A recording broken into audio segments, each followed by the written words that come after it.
Hello, সবাই কেমন আছো? আমি ভালো আছি। আজকে আমি তোমাদের সাথে গোলাপ জামুন বানানোর রেসিপি শেয়ার করব। তো ফার্স্টে আমি 1 লিটার দুধ ঢেলে নিলাম। এটা যখন গরম হয়ে যাবে আমি ভিনিগার জলের সাথে মিশিয়ে দিয়ে দিয়েছি। এখন নাড়তে থাকবো, নাড়তে নাড়তে এটা ফেটে যাবে দুধটা। আমার দুধটা ফেটে গেছে। এখন আমি ছানা হয়ে গেল। এখন আমি এটাকে স্ট্রেনারে দিয়ে স্ট্রেন করে নেব জলটা।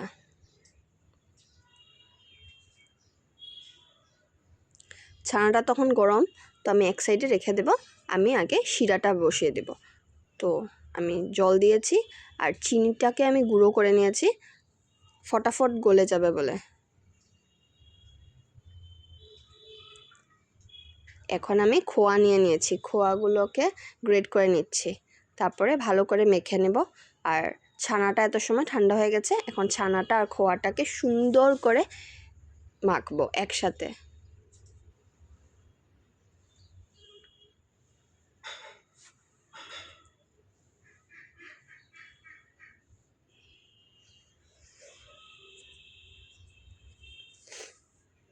খুব সুন্দর করে মাখতে হবে দুটোটা একসাথে। মাখা হয়ে গেলে আমি কর্নফ্লাওয়ার দিয়েছি, 1-1.5 চামচ দিয়েছি, এলাচি গুঁড়ো আর জায়ফল গুঁড়ো দিয়েছি। এখন এটাকে আবার সুন্দর করে মেখে নেব।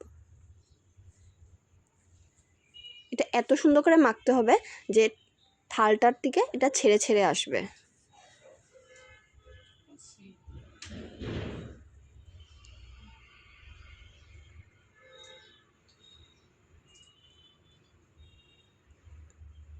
এই দেখো থাল থেকে আমার সবটা উঠে এসেছে, সুন্দর মসৃণ হয়ে গেছে।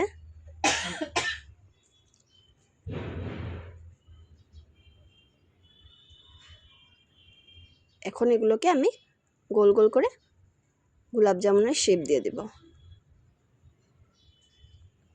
আর সুন্দর করে গোল করতে হবে যাতে এটাতে কোনো যাতে ক্র্যাক না থাকে। আমি এখন সবগুলো করে নিলাম। এখন আমি তেল দিয়ে দিব, তেল দিয়ে আর ঘি দিয়ে দিয়েছি সাথে, রিফাইনের সাথে। এখন স্টিমটা একদম লোয়ে আমি একটা একটা করে গোলাপ জামুনগুলো দিয়ে দেব আর সুন্দর করে নাড়তে থাকবো। দেখো আমি কিভাবে নাড়ছি, তোমরা বুঝে যাচ্ছ কিভাবে করছি আমি।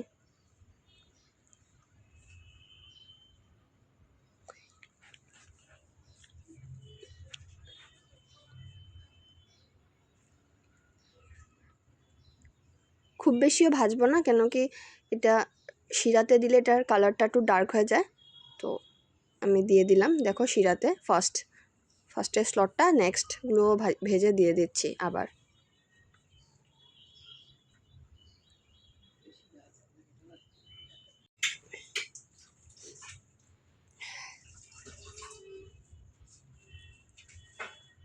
আমার ভাজা শেষ। এখন আবার নেক্সটগুলো শিরাতে দিয়ে দিব।